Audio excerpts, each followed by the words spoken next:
I stood there in the kitchen, my hands gripping the edge of the counter so tight my knuckles turned white, while Jillian sat at the table, calm as ever, sipping her tea like nothing was wrong.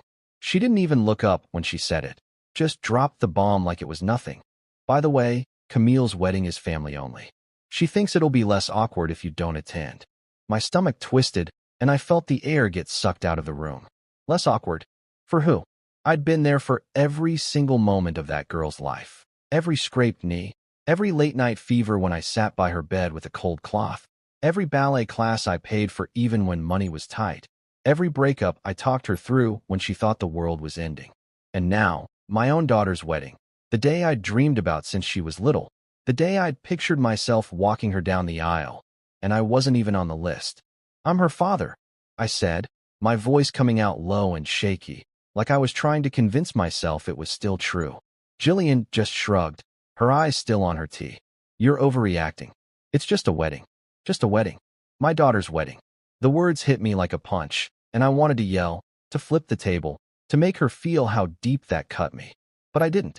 I swallowed it down, like I always do, and stared at her, waiting for something, anything, that showed she cared. Nothing came. She took another sip, and that was it. I turned away, my chest tight, and walked to the living room. My laptop was sitting there on the couch, and before I knew it, I was typing. Santorini.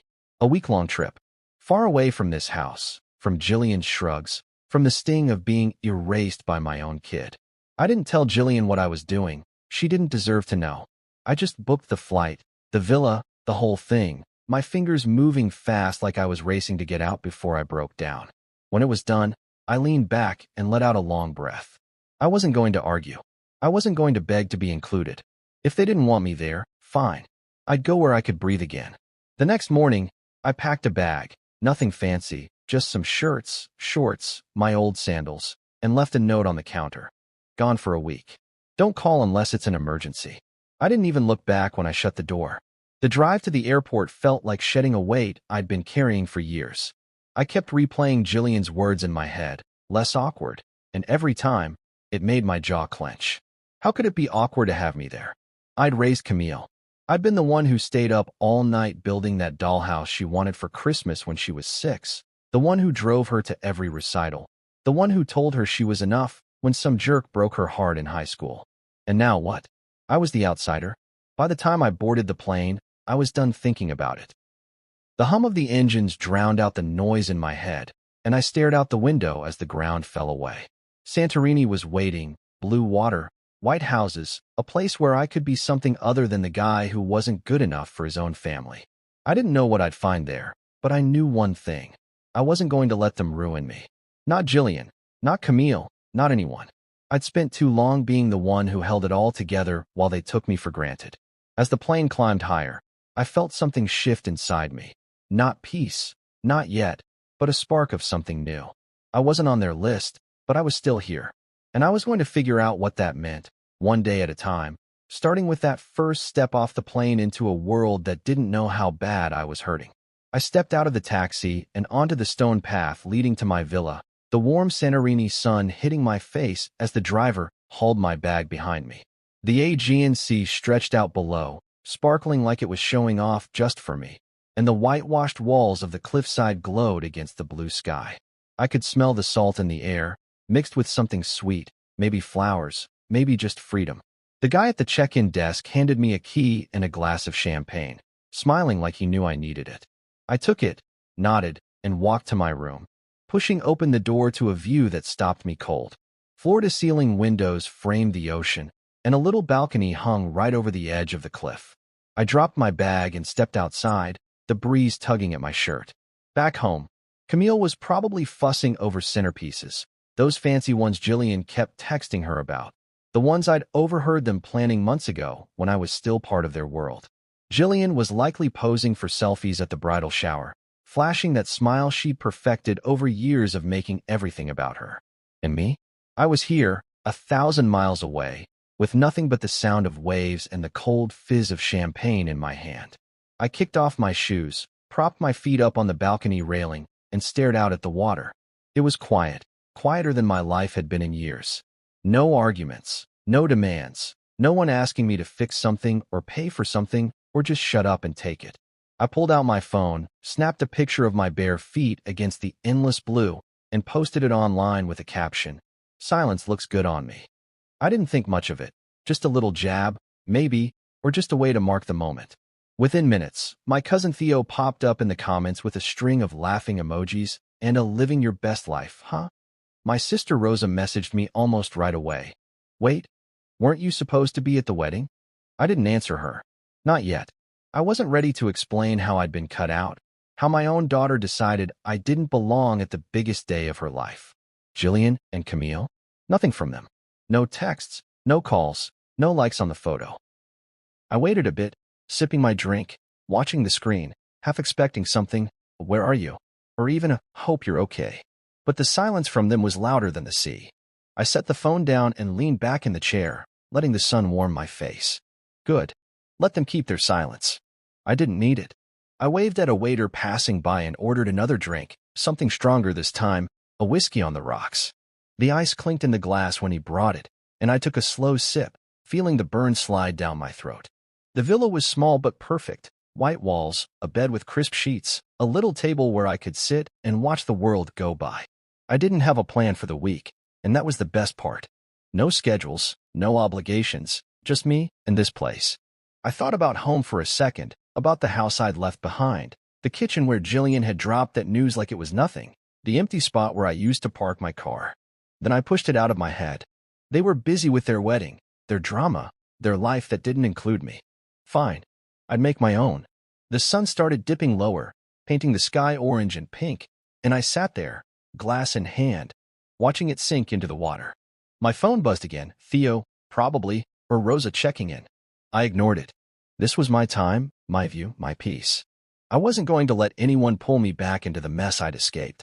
The whiskey was smooth, the breeze was cool, and for the first time in a long time, I didn't feel like I had to be anything for anybody. I finished the drink, set the glass down, and leaned my head back, closing my eyes. The sound of the waves rolled in, steady and slow, and I let it carry me away. Whatever they were doing back home, it didn't matter. The view was better from here, and I was going to soak in every second of it. I was 3 days into my Santorini escape, sprawled out on a cushioned lounger by the villa's infinity pool, when the peace I'd built started to crack. The sun was high, the sky clear, and I just settled in with a cold beer, the condensation dripping onto my hand as I watched the water shimmer below. Everything was perfect, the kind of quiet I hadn't felt in years, the kind that let me breathe without someone needing something from me.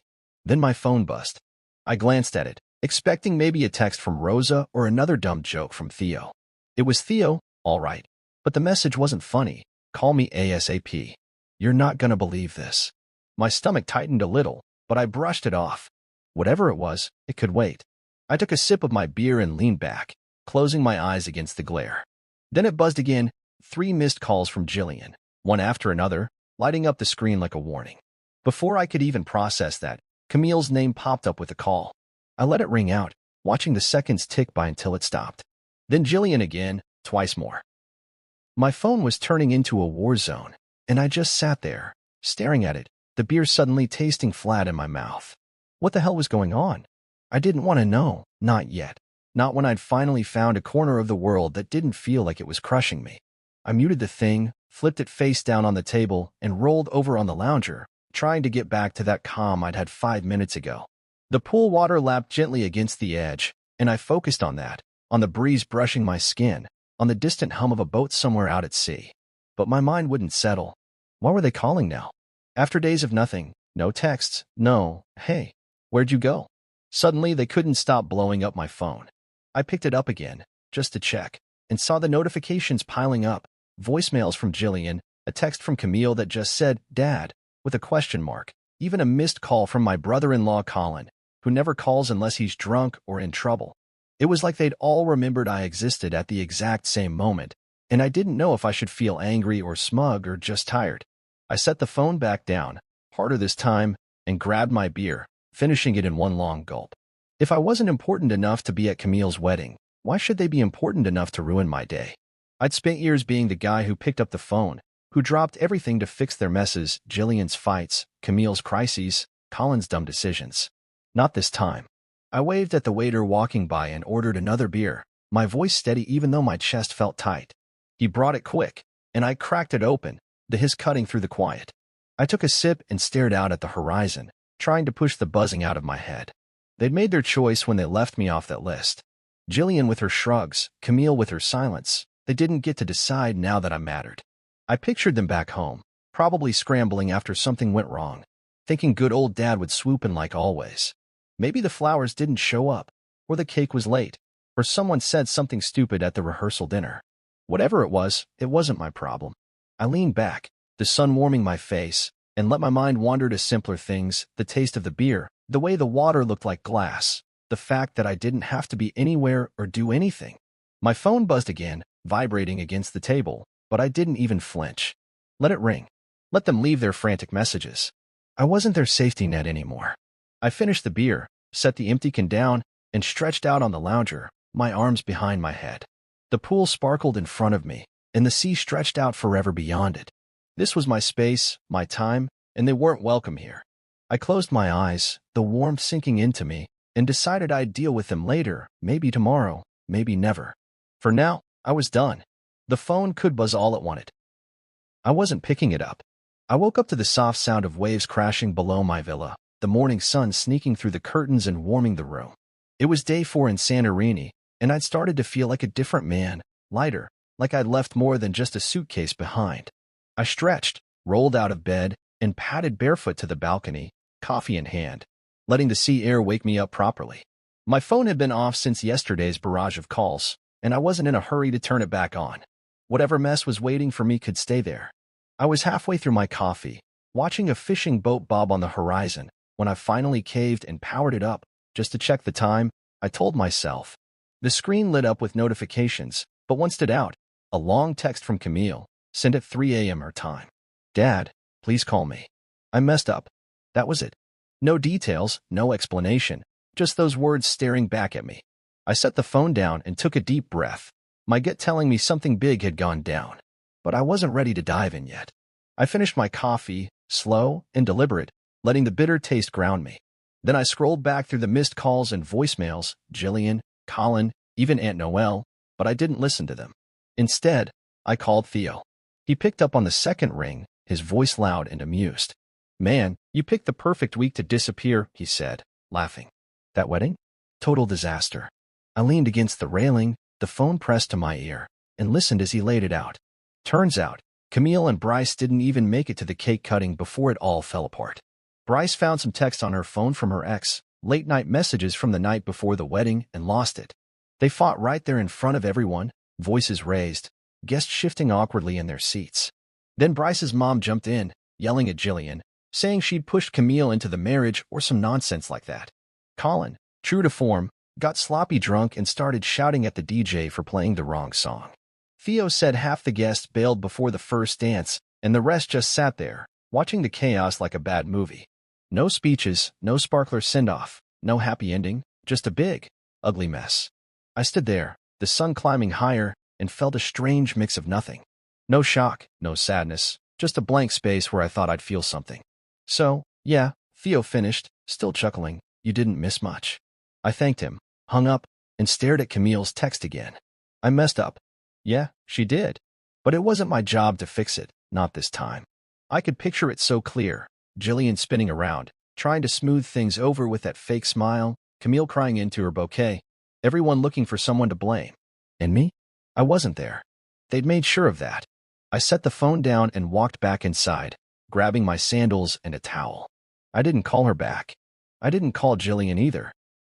Instead, I booked a massage at the Villa Spa, something with hot stones, the kind of thing I'd never bothered with before. The lady at the desk smiled and said I'd feel like a new man after. Good, I thought. That's what I want. The massage room smelled like lavender, and the table was warm against my back as I lay there, the therapist's hands kneading the knots out of my shoulders. I closed my eyes and let my mind drift, not to the wedding, not to Camille's tears or Jillian's excuses, but to the sound of the sea outside, the way the air felt clean here. They'd had their fairy tale day, or at least they tried, and it blew up in their faces. I wasn't smug about it, but I wasn't sorry either. I'd spent years being the one who held everything together, paying the bills, calming the fights, making sure everyone got through. And the one time I stepped away, it all crumbled. Maybe that should have made me feel needed, but it didn't. It just made me glad I was here, not there. The massage ended, and I walked out looser, lighter, the sun still high overhead. I grabbed a gyro from a stand down the street, greasy, warm, perfect, and sat on a bench overlooking the water, eating slow. My phone stayed quiet in my pocket. I didn't check it again. Whatever they wanted, it could wait. They'd figure it out, or they wouldn't. Either way, I was done running back. I was sitting on the balcony that evening, the sky turning a deep purple as the sun dipped below the horizon, when my phone lit up again. The air was cool, and I had a glass of red wine in my hand, the kind the waiter recommended, dry, strong, the way I liked it. I'd spent the day walking the cliffs, letting the sun burn away the last bits of tension in my chest, and I was finally starting to feel like this trip wasn't just an escape but something more. Then Jillian's name flashed on the screen. 3 voicemails, back to back, left sometime that afternoon. I sighed, set the wine down, and stared at it for a minute, debating whether to listen. Curiosity won out. I hit play on the first one, and her voice came through, sharp and familiar, like she was scolding me through the phone. "Look, I don't know where you are, but this is ridiculous. If you'd just been here, maybe Camille wouldn't have felt so cornered. Call me back." The second one was softer, but still dripping with that tone she used when she wanted me to feel guilty. "I'm sorry, okay? I didn't think it'd turn out like this. Just, we need to talk." The third was shorter, clipped, like she was annoyed I hadn't jumped at the first 2. "Fine, keep ignoring us. But this isn't helping anyone." I leaned back in the chair, letting the words sink in. Cornered? If I'd been there? So now it was my fault. My absence was the reason their perfect little wedding imploded. I almost laughed, but it caught in my throat, turning into a bitter snort. She was good at that, twisting things so I'd feel like the bad guy for not being where they didn't want me in the first place. Then Camille tried FaceTiming me. Her name popped up, the little ringtone jarring against the quiet. I watched it buzz, her picture flashing, that old photo from her high school graduation when she still hugged me without thinking twice. I hit decline and set the phone face down. My chest tightened, but I pushed it down with a sip of wine, letting the taste burn it away. They didn't get to do this. Not now, not after they'd made it clear I wasn't part of their plan. A few minutes later, a text came through from Aunt Noelle, Jillian's sister, the one who always acted like she knew everything. "Hey, just so you know, things might have gone differently if you'd been here to keep the balance. Camille's a mess. Call her, keep the balance." That's what they called it. Me being the one who stayed calm, who fixed the fights, who paid the bills and drove the car, and made sure everyone got through whatever mess they'd made. I'd been the peacekeeper for years, the guy who didn't yell back when Jillian snapped, who didn't walk out when Camille stopped saying thank you. And now, when I finally stepped away, they realized they needed me. Too late. I finished the wine and poured another glass, the bottle clinking against the rim. The sea was dark now, just a shimmer of moonlight on the waves, and I sat there, letting the quiet wrap around me. I could have called back. I could have picked up for Camille, listened to her cry, told her it'd be okay like I always did. I could have answered Jillian, let her talk me into coming home to sort out their chaos. But I didn't. For the first time, I didn't feel that pull, that itch to be the one who made it right.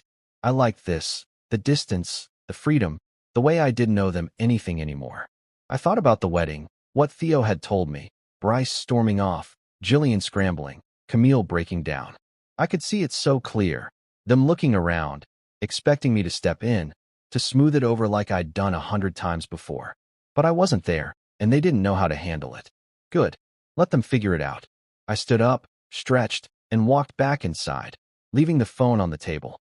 The villa was cool and quiet, the bed waiting with its crisp white sheets.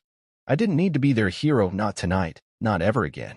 I climbed in, the wine still warm in my system, and closed my eyes. They'd made their choice when they left me off that list, and I'd made mine when I got on that plane. If they needed me now, they'd have to wait. I was done being the fallback guy. Sleep came easy, and I didn't dream about them at all. I was sitting at a little seaside restaurant that night, the kind with wobbly wooden tables and lanterns flickering in the breeze, when my phone rang. The air smelled like salt and grilled fish, and I had a plate of fresh seafood in front of me, octopus, shrimp, some kind of white fish I couldn't name, all drizzled with olive oil and lemon. I'd spent the day swimming in the clear water off a black sand beach, letting the waves knock me around until I was too tired to think. Now, with a glass of cold white wine in my hand, I felt good, better than good, like I was finally settling into this new version of myself. The phone buzzed against the table, and I saw Rose's name flash up. I almost didn't answer, didn't want anything breaking this moment, but something told me to pick up. "Hey," I said, leaning back in the chair. She didn't even say hello, just started laughing, so hard I could barely make out her words. "Oh my God, you missed a show," she finally managed, her voice cracking with glee. And honestly, it was beautiful watching them realize what life is like without you keeping everything glued together. I set the wine down, a grin tugging at my mouth, and listened as she spilled it all. After the wedding fell apart, things got worse. Camille had a full meltdown in front of the guests, tears streaming, mascara running, when Bryce walked out, leaving her standing there in her big white dress. Jillian tried to play it off, flitting around with that tight smile, but Rosa said you could see the panic in her eyes. She kept looking for someone to fix it, someone to take charge, and then it hit her. The only one who ever did that was me, and I was 3,000 miles away. Rosa cackled through the phone, painting the picture, Colin slurring insults at the bartender, Aunt Noelle whispering loud enough for everyone to hear that it was Jillian's fault, the DJ packing up early because no one was dancing. "They didn't know what to do without you," Rosa said, catching her breath. "It was like watching ants when you kick the hill." I speared a piece of octopus with my fork and chewed slow, letting her words sink in. I wasn't surprised, not really. I'd always been the glue, the one who stayed steady when everyone else lost it. Birthday parties, holidays, fights over money, I was the guy who made sure the lights stayed on and the yelling stopped. And now, without me, they'd crumbled.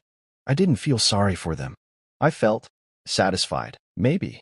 Like karma had finally showed up, right on time. Camille cried for an hour. Rosa went on. Jillian kept saying, "You should have been here," like that would have saved the day. "But you know what? They didn't want you there until they needed you." She paused, then added, "I'm proud of you for staying gone."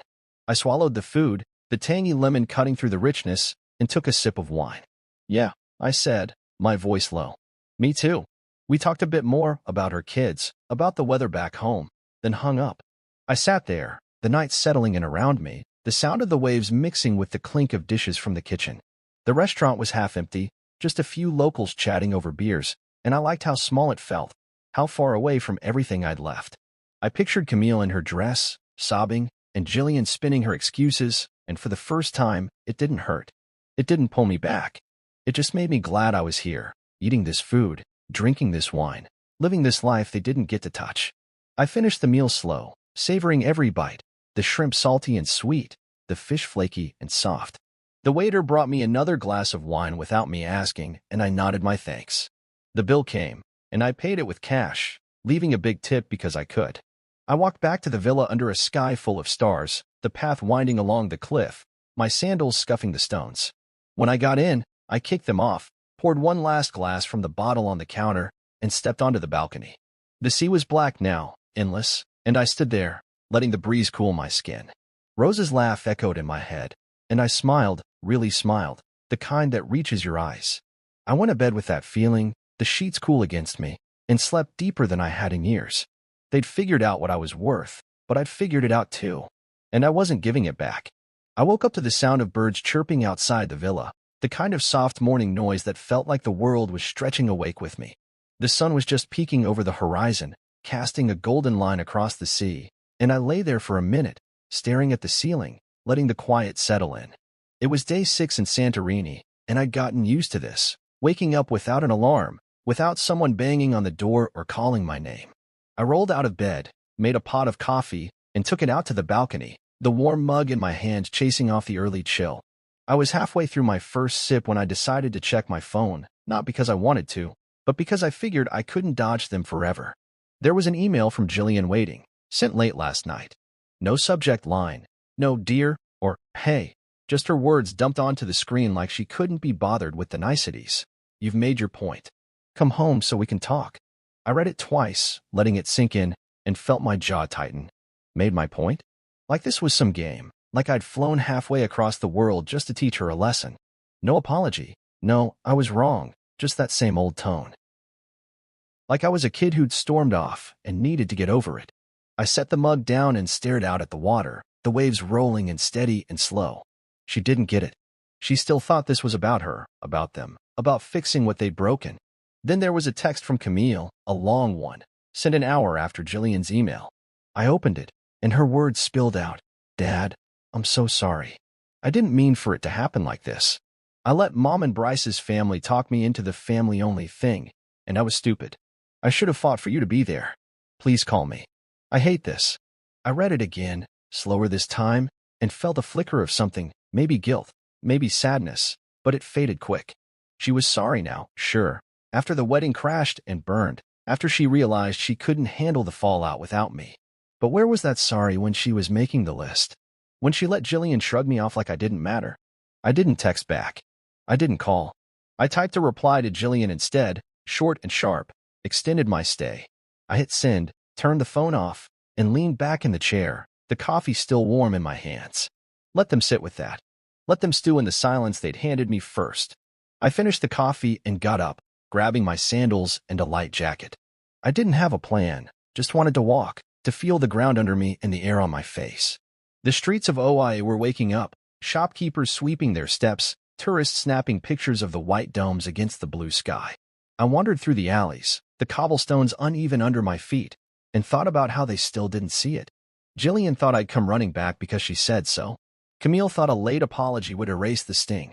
They didn't understand that this wasn't a tantrum, it was me finally choosing myself.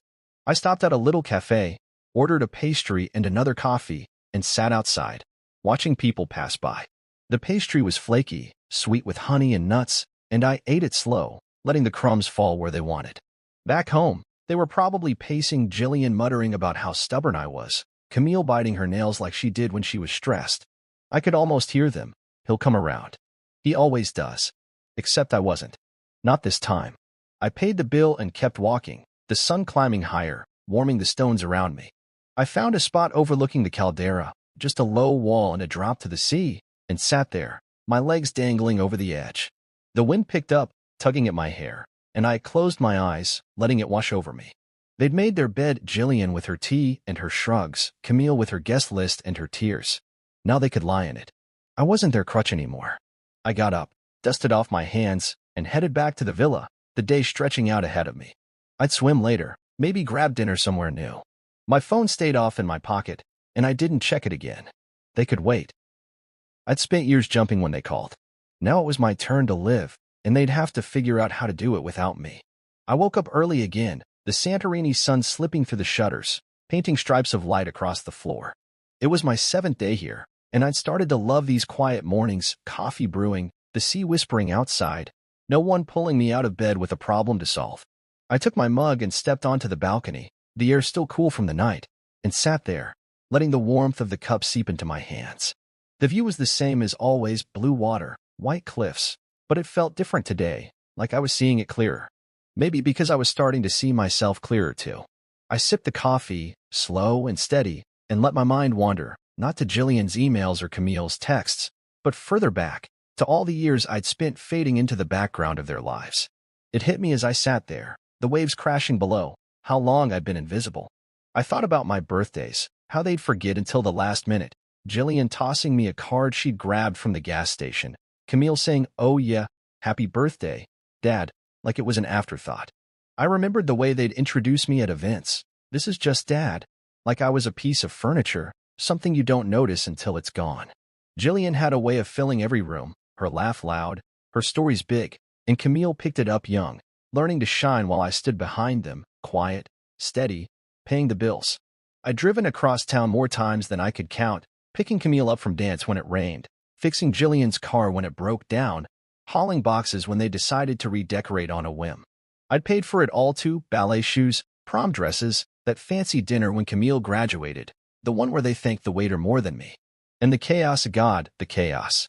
Every fight they had, every time Jillian stormed out or Camille slammed her door, I was the one who calmed it down, who talked them back to normal, who made sure the house didn't fall apart. They'd laugh about it later. "Oh, Dad's so boring, always so serious," and I'd smile, thinking that's just how it was.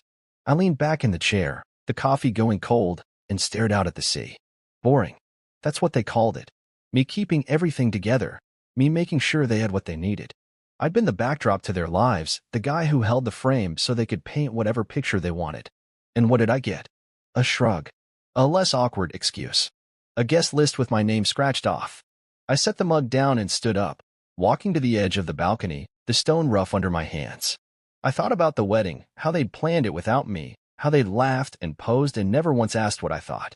I'd imagined that day for years, walking Camille down the aisle, giving a toast, feeling like I mattered. But they didn't see it that way. They saw me as the guy who'd show up anyway, who'd fix it if it went wrong, who'd take the hit and keep quiet.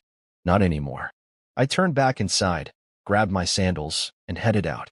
The streets of Oia were waking up again, vendors calling out, the smell of bread drifting from a bakery. I walked with no direction, just letting my feet carry me through the whitewashed alleys, the sun climbing higher. I passed a little shop selling paintings, bright colors, scenes of the sea, and stopped, watching the artist dab at a canvas. He didn't notice me, just kept working, lost in his own world. I envied that, being in the middle of something, not just holding it up for someone else. I kept going, the cobblestones warm under my soles, and found a bench overlooking the water. I sat there, the wind tugging at my shirt, and let it all spill out in my head, the years of being the backdrop, the way they'd taken me for granted, the way I'd let them. It wasn't just the wedding. It was everything. I'd given them my time, my money, my patience, and they'd given me nothing back, not even a seat at the table. I stayed there a long time, the sun moving overhead, until my stomach growled and I realized I hadn't eaten. I got up, found a taverna, and ordered a plate of grilled fish and a beer. The food was simple, good, and I ate alone, watching the sea. I wasn't the backdrop here. I was the one eating, drinking, living. And I wasn't going back to that old role, not for Jillian, not for Camille, not for anyone. I woke up to the sound of the sea again, gentle and steady, like it was calling me out of bed. It was my 8th day in Santorini, and I felt different, like the weight I'd carried for years was finally starting to lift, not all at once, but piece by piece.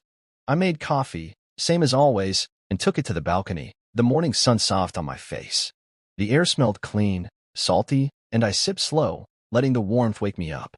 Today felt open, like I could do anything, and I decided to head to the beach, somewhere quiet, away from the crowds. I grabbed a towel, my sandals, and a bottle of water, then walked down the winding path from the villa, the stone smooth under my feet. The beach was small, tucked between cliffs, with dark sand that glittered in the light. Hardly anyone was there, just a few locals and a woman sitting alone near the water, reading a book. I dropped my stuff, kicked off my shoes, and waded in, the waves cool against my legs. I swam for a while, letting the current tug at me, feeling strong and free in a way I hadn't in years. When I came back to shore, dripping and salty, the woman looked up from her book and smiled, a small, easy smile, like we'd already met. "Good swim?" she asked, her voice warm, accented with something I couldn't place. "Yeah," I said, grabbing my towel. "Best part of the day so far." She laughed, and we started talking nothing big, just simple stuff about the island, the water, the way the sun hit the cliffs. Her name was Serena, a widow traveling alone, and she had this calm about her, like she'd seen enough to know what mattered. We sat there on the sand, the waves lapping close, and swapped stories. She told me about raising her son, how he'd moved off to university and left her with an empty house. I told her about Camille, not the wedding, not yet, just the early days, the recitals, and the late-night talks. We both knew what it was like to pour everything into a kid and then watch them build a life without you. There was no pressure in it, no need to impress, just two people sharing a moment. The sun climbed higher, and we decided to grab a drink at a little shack up the beach.